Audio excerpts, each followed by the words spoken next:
Hello and welcome to my channel. Today I got a chance to see Nobody 2 and now I want to tell you about it. It's an action comedy that follows up on the characters from the first Nobody film. The story sees Hutch take his family on vacation. While there, trouble finds him and he quickly ends up involved in a criminal conspiracy. It's an action-filled romp with non-stop fights, brutal injuries, lots of visual humor, and a metric ton of catharsis. If you haven't seen the first film, don't worry. The story is fairly easy to follow along with even if you're new to the characters. Derek Kolstad and Aaron Rabin wrote the screenplay and Timo Gianto directed the film. It stars Bob Odenkirk, John Ortiz, Christopher Lloyd, Connie Nielsen, and Sharon Stone. Okay.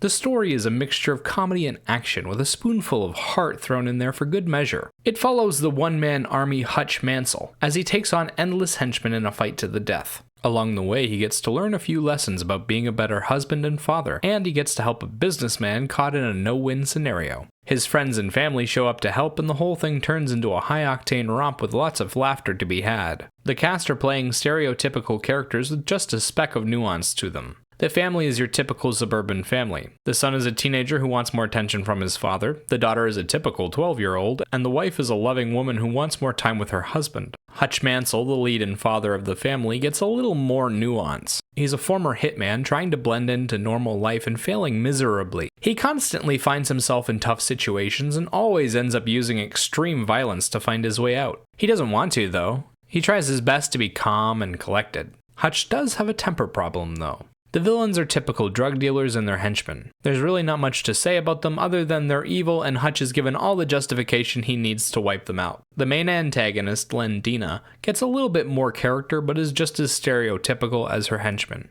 She's a psychotic ruler who can't abide even the slightest of offenses against her. She kills and maims her way through anyone and everyone's stupid enough to get in her way. Visually, the film follows your typical road action style. Hutch and his family go on vacation to an old water park in a dried-up rural town. They visit a few touristy locations and spend some time together as a family, and then Hutch gets into trouble and it turns into a fight to the death. The fights are fast-paced and brutal. We watch Hutch take on groups of men at a time. He takes some injuries and deals out 10 times worse to everyone he meets in combat. Eventually, things escalate and Hutch and his companions resort to using guns, explosives, and Home Alone-style spike traps to deal with their enemies. Sound-wise, the film uses a mixture of music to jazz up the story and add the right kinds of emotion when it's called for. They start off with some jazz tunes and a bit of old-timey crooner music to represent Hutch and his style. Then when they're on vacation, they start adding in bits of rock and roll, techno, and rap to represent the gangsters and their flavoring. Which brings me to my review. The movie is quite enjoyable, but it isn't without its problems. The writing is exciting and they get through the story quickly without wasting any time. They throw fight after fight at you and only hit the highlight points of the emotional drama going on in the background. It's a really cathartic feeling watching Hutch beat up rude and violent people. The way he does it is exceptionally satisfying because he always gives them a chance but then goes exceptionally brutal with his punishment when they don't take it. That said, the story is also kind of shallow.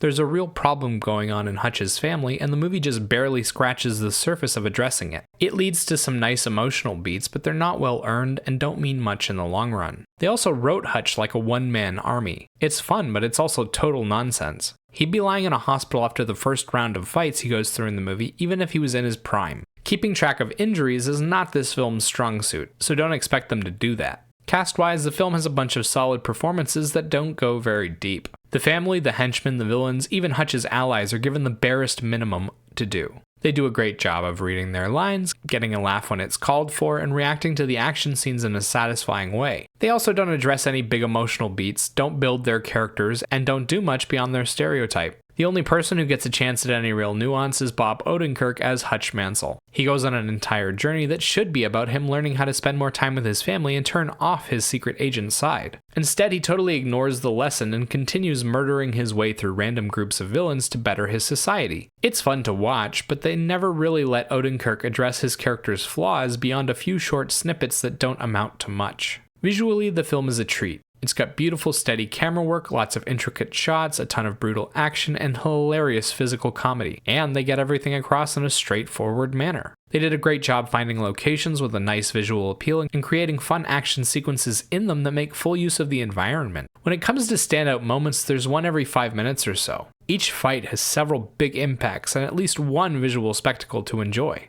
They also have funny little homages to other genres and films. Sound-wise, the film employs a large variety of tracks in an effective manner. They draw out all kinds of emotion from the story, adding sadness and anger by the boatload with just a touch of joy. They also use it to add all kinds of flavor to the action sequences and to color different characters. It makes each of the fights and characters feel a little bit more unique, and adds so much flavor to the film that it might give you an overload. It also comes in a little loudly sometimes, but doesn't interfere with the dialogue in any major way. Personally, I enjoyed Nobody 2 a lot. It was a fun little romp that repeats a lot of the story beats from the first film. It's not the most original, but it's put together well and the action is insanely good. If you like action comedies and don't mind a little bit of extra violence, this is the film for you. If you're not into that sort of thing, it doesn't have much else to offer. It's definitely a one-trick pony. As for a rating, I'd give this film a 7 out of 10. Remember, these are just my thoughts on the film. Let me know what you think in the comments below. Bye-bye.